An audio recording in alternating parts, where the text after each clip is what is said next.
Today, I'm excited. So this is season 1.5. We're in between season 1 and season 2. And the reason for that is because I want to help anyone who's currently subscribed and anyone that's going to be listening to these podcasts right at the beginning of the new year for 2020. I want you to have the confidence to kind of dive right in and start to increase your financial confidence, your financial literacy for 2020 to make it the best year possible. And so we're going to be starting out with how to take your net worth to the next level. We'll be talking about how to take your cash flow to the next level, and then how to build your wealth in 2020, as well as dominating your debt in 2020. So hopefully with those kind of 4 videos and podcasts, you're going to be able to start the new year out right and very confident in any direction that you want your 2020 goals to go. Just so you're aware, I actually created a quick little slideshow to accompany the podcast. So if you're a visual person, definitely go and check that out. There'll be a link to the YouTube video that you can find and watch this rather than listen only. To get started, like, what is your net worth? So as you can imagine, it's basically what you're worth on paper. And it kind of looks at all of your financial situations. So it's going to be the calculation of your assets minus your liabilities. And a lot of times you'll see this on a spreadsheet or just kind of written on paper. So assets tend to go on the left, liabilities go on the right. So it's very easy as you add up all the different assets to subtract that from all the liabilities that add up. So if that's a positive number, then you have a positive net worth. If it's a negative number, don't worry about it. Don't let it kind of bring you down. Actually, a majority of my new clients have negative net worths, and it's pretty common because of things like student loans and just being early in your career, trying to establish good financial habits and start to build up wealth and assets that can actually start to put your positive net worth in a good direction, put it in that positive side. And so that's usually a big goal of a lot of my clients early on is, all right, let's get this thing positive. A lot of times people call that being in the black instead of being in the red. So your net worth is important for a few different reasons, but I think overall it just kind of acts as a report card for building wealth. So there's credit scores, and that's not one I'm going to record a video or podcast on, but I have recorded videos on that in the past. So your credit score tends to be indicative as a report card too for just kind of how you navigate your credit. And so the net worth is more for building wealth. And so you can kind of think of it as that if you're doing well, it's all relative. And so I'll kind of revisit that at the end of this episode, but it's kind of your own personal growth. So if you started out at one point this year, let's say January 1st, 2020, and your goal is to increase your wealth, well, what do you want to put a number on that? Do you want to increase your wealth by 10,000? That'd probably mean that you'd have to save pretty close to $10,000 over the course of 2020, because although investment growth may happen, and that'd be awesome if it did, you don't want to count on it. And the best way to build wealth, at least early in your career and even in your mid-career, is to do the hard work yourself. So save yourself, and then your investments hopefully will do their thing over the long term. Before you kind of want to think about where you want to go, you have to figure out where you are today. And so that's where net worth is helpful as well. So your net worth is basically where you're at today. It's not where you hope to be. It's not wishful thinking, and well, if all these great things happen, then I'll be a millionaire at the end of the year. Well, that's great, but what's reality and where are you at today? And so from that, you can kind of focus in on a couple of other things. I call this like a SWOT analysis. Sometimes I swoosh out the O for a P to make it SWPT. But basically what that is understanding what your strengths are today too. And so your net worth could be a positive, it could be a strength for you, it could be a weakness for you. You definitely want to be aware of your weaknesses as well and make sure that if there are weaknesses that you can shore up, that could be a good goal for 2020 is kind of strengthen those things. Maybe financial literacy or just financial education is something you want to work on. So definitely tune into my podcast regularly.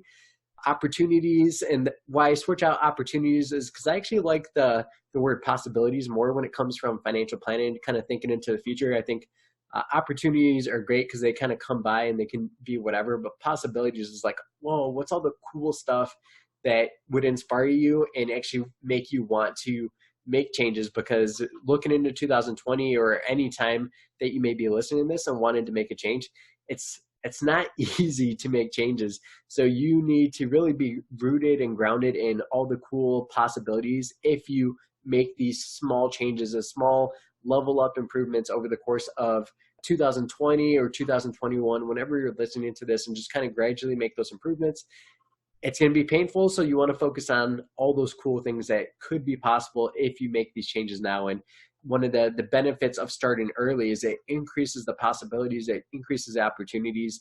I don't think I've ever mentioned this to you guys, but basically I would have never been able to start level up financial planning if my wife and I didn't make certain decisions, certain strong financial decisions early on. In a lot of ways, there are small sacrifices that we had to make and kind of save up a sizable amount of savings in order to ride out this long process of building up a business from zero income.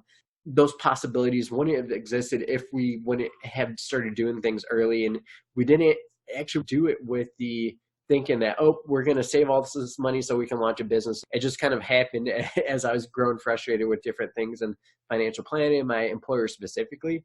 And so because it was a possibility that was kind of out there, a wild hair thing, it was something we were able to act on. So that's one of the cool things about possibilities is as long as you're moving in that direction, there's other possibilities available too. It's not just the goals you can think of today. It's what opportunities you might not even think about today that open up as a result of the changes and things that you're doing today.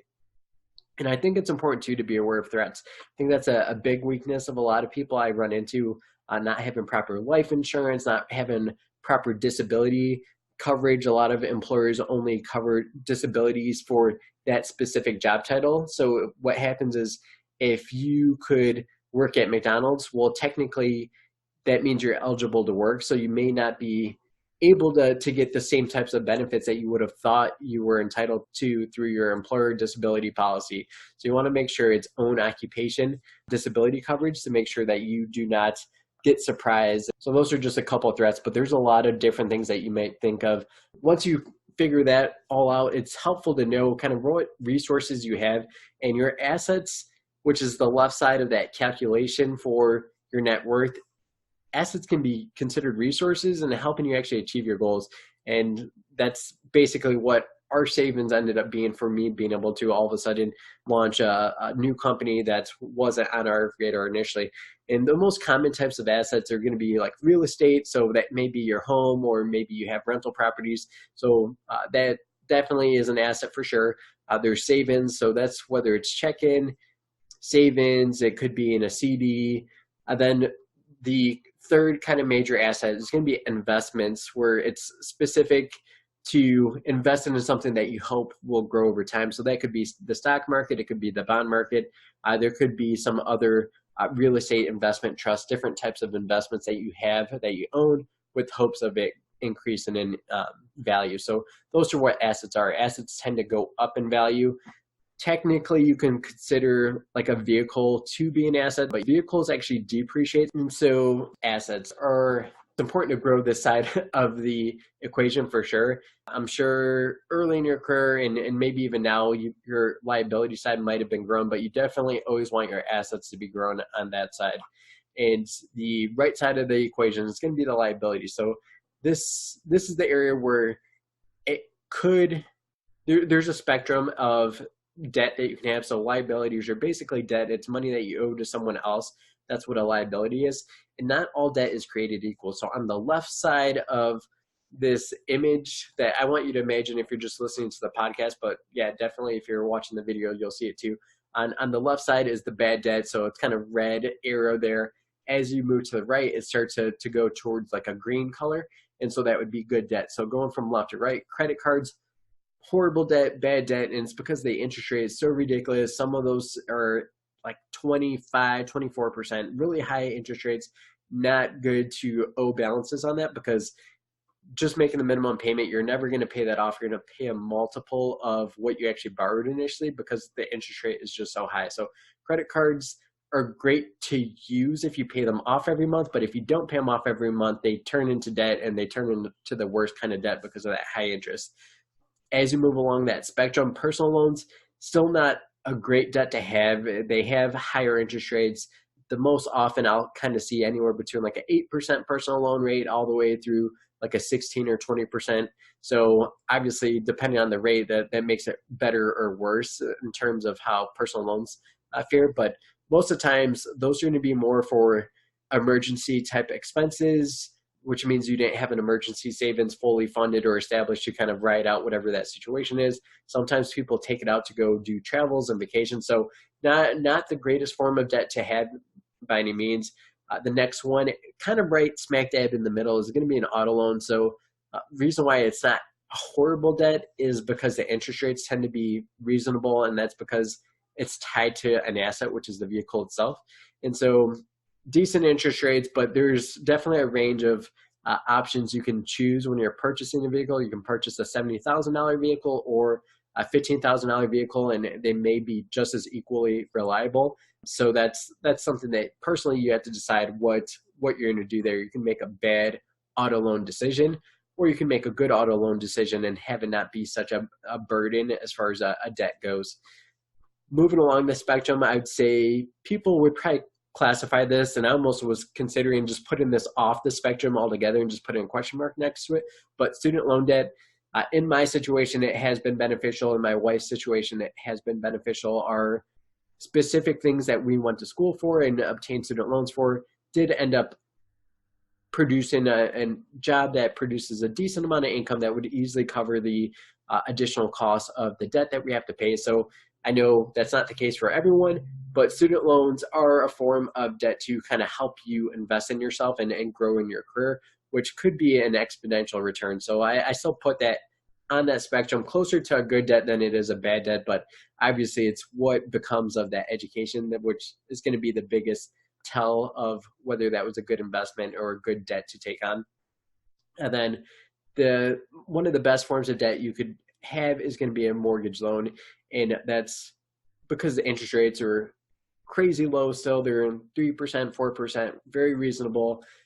The biggest thing, again, this kind of goes back to the auto loan comparison. You could over purchase a home. The lenders don't care about whether it's a good financial decision for you. They have their own calculation they do in the back of their head, and their calculation is, what's the chances this person doesn't pay us back? That's their calculation, and that's how they determine how much of a loan they're going to give you.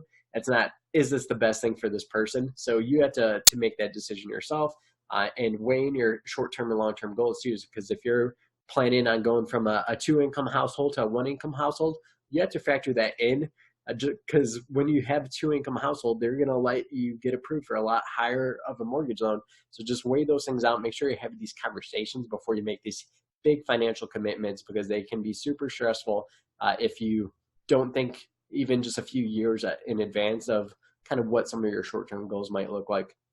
So lastly, I told you I was going to bring it back. You have to have perspective with these and be very specific to your own situation. So I can say that I have clients all over the spectrum as far as starting out with negative net worth, some that have over $1 million of positive net worth, and they're all good clients. Yeah, I'd say all my clients are good clients. And so it's really just, what are you doing to be improving upon this situation, and what goals are important to you that are going to make you move in the direction that you want to achieve those goals, and you're going to be willing to deal with some of the discomfort of doing the right things, like saving to increase your net worth, investing to increase your net worth, because really what's happening is you're making those trade-offs. Instead of spending that money and doing something else with that, you're making that long-term decision to grow your wealth over time.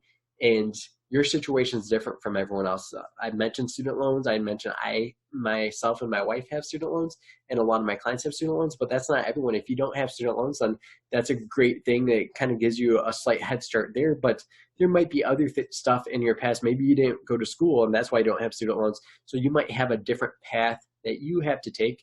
But really, it's just kind of owning your own situation. I call it running your own race. I know it's very easy to get distracted by what other people have, whether it's because they're your coworkers, whether they're old classmates you see on Facebook, social media, things like that, where you're like, oh man, I can't believe they have all this nice stuff, but I don't have things I can show off, because you're not usually posting your savings account balance, your investment account balance and things like that. That's not stuff that normal people talk about, I would say. And so just know that all you can focus on is what you're doing and making sure that you're doing the right things for your goals and what's important to you.